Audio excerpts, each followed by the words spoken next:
Olá, é uma alegria estar com você novamente, né? É uma alegria compartilhar com você deste mundo filosófico, né, que é um mundo de encantamento, e dizer da importância do aspecto doutrinário no que tange a parte filosófica, a qual não é simplesmente uma realidade que surgiu do nada, não é um ponto de vista, é uma realidade que tem uma história. E essa história, ela vem de longe, onde se busca a construção do pensamento, né? Então, o Cristo veio, mas ele veio enviando anteriormente os seus precursores. E já sabemos quais são, né? Entre os vários, nós temos mormente Sócrates e Platão. O que nós sabemos de Sócrates?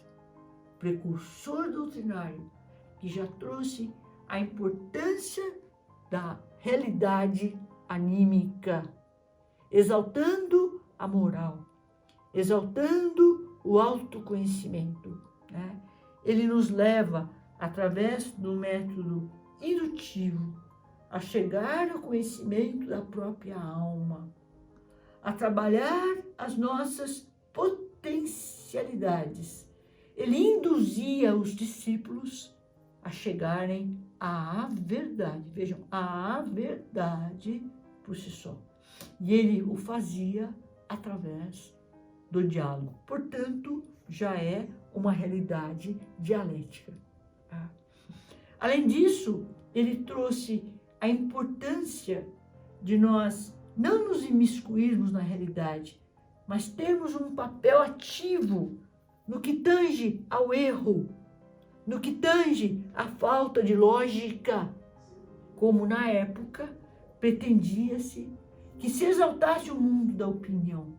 Era uma época em que surgiu a democracia, os gregos inventaram a política, né? O que acontece? Nós devemos negar o que é apenas opinião em função do conhecimento que seja científico, construtor de saber, mas de forma metódica, de uma forma consciente, né? E por que não dizer, já de antemão, científica. Então, esse processo é um processo maravilhoso. Ele que renunciou à vida para poder exaltar todos os ensinamentos que ele trouxe, né? Os jovens participavam de reuniões, sabemos, nas praças públicas, né? Então, todos se sentiam impelidos a pensar com ele, porque ele favorecia essa realidade fervorosa que é o mundo da filosofia, né? E ele se exaltava como luz, ele não se imiscuía, ele não tinha constrangimento em dizer eu sei, né? Embora nós tenhamos a célebre frase, só sei que nada sei, foi quando o exaltaram como sendo um grande sábio da antiguidade. E ele, não só numa posição humilde, mas aí é uma questão de método, porque para nós começarmos a filosofar, nós devemos partir de uma postura ingênua. Ingênua de não partir de preconceitos, não partir de teorias acabadas, preconcebidas, mas abrir a alma para que ela frutifique por si mesmo no processo do conhecimento. Então, tem esse lado, claro, além da humildade. Ele sabia muito, não existe dúvida a respeito, mas importa a consciência desse processo anterior que implica em uma abertura íntima para o novo, né? Para que possamos tirar de nós mesmos essa sensibilidade, que é a sensibilidade da alma, que é a realidade espiritual por excelência no ser. E ele falava de imortalidade de forma liberta, né? Além dos conceitos morais, o processo do conhecimento, tudo isso é uma realidade altaneira. E assim, nós tivemos em continuidade a Sócrates, né? A filosofia platônica, um dos grandes, se não o maior filósofo da época, assim como nos dias de hoje, que despertou para uma realidade de natureza transcendente. Nesse sentido que ele é precursor do cristianismo. Ele não ficou no terra-terra, no chão. Ele buscou, sim, a exaltação da realidade moral, dando continuidade a seu mestre Sócrates, tão exaltado por todos, maiormente nos dias de hoje. Mas ele permite que nós construamos um saber a partir da nossa interioridade, mais uma vez, mas no sentido transcendente de iluminação, para atingirmos a realidade metafísica. Todos conhecemos o célebre mito da caverna, que é um processo constitutivo do conhecimento, né? Conhecer através das várias fases, sensação, razão, intuição. E aqueles que saem da caverna, que é o mundo material, portanto sensível, eles transcendem em relação a uma iluminação espiritual, onde buscam identificar-se agora com essas ideias metafísicas que são contempladas pelo próprio Sol. O Sol é o bem, né? E o bem é a ideia central nesse processo do conhecimento. Então, nós temos luzes íntimas que fazem parte desse processo consecutor.